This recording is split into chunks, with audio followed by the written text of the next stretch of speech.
Mes chers amis, l'officier dont parle saint Jean dans son évangile, après avoir obtenu la guérison miraculeuse de son enfant, se fait apôtre par amour et par reconnaissance pour Jésus.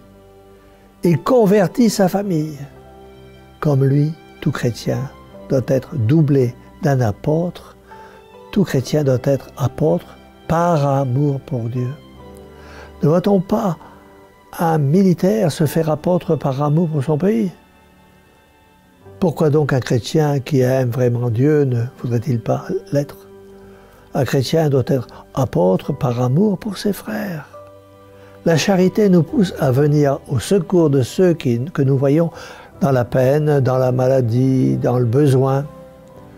La charité ne doit-elle pas nous pousser encore davantage à venir au secours de ceux qui s'exposent à la damnation éternelle? La gloire de Dieu, le salut des âmes, voilà la devise des saints. Telle doit être aussi la nôtre. Nous devons tous avoir le souci des âmes à sauver. Les âmes se damnent, personne pour les secourir. Nous devions être tourmentés du désir de sauver les âmes. Mes amis, ayez donc ce souci. Sauvez les âmes par vos prières, vos pénitences, votre exemple, vos paroles, votre comportement, votre témoignage. Nous devons être apôtres par amour pour nous-mêmes. Si celui qui sauve un homme d'une mort temporelle inévitable, pourtant mérite une récompense, nous dit saint Grégoire, quelle récompense ne mérite-t-il pas celui qui arrache une âme à une mort éternelle? Contribuer en effet au salut d'une âme, c'est assurer son propre salut. Posons-nous la question, comment devons-nous être apôtres? Premièrement, par la prière. C'est le premier et le plus grand moyen. On a pu dire que sainte Thérèse de l'Enfant Jésus avait converti autant d'âmes par ses ferventes prières que saint François Xavier par ses voyages, ses miracles et ses prédications.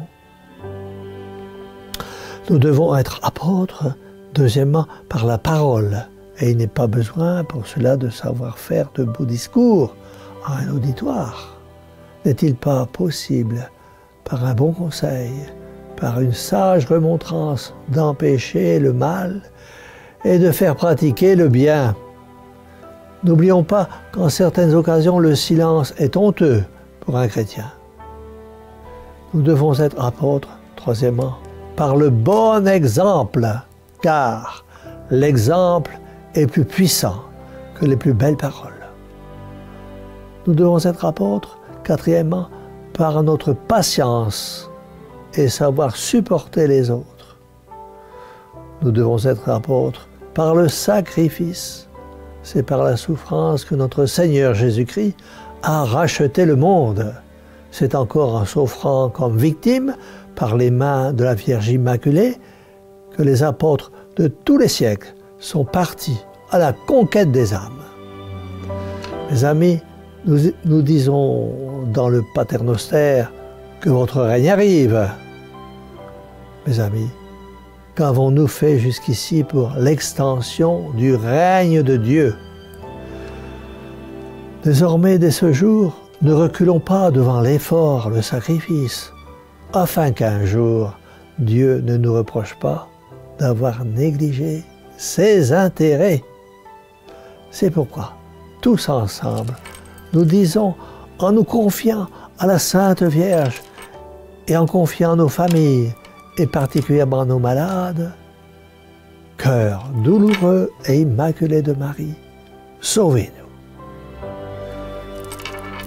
Et que la bénédiction du Dieu Tout-Puissant, Père, Fils et Saint-Esprit, descende sur vous tous et y demeure à jamais. Ainsi soit-il.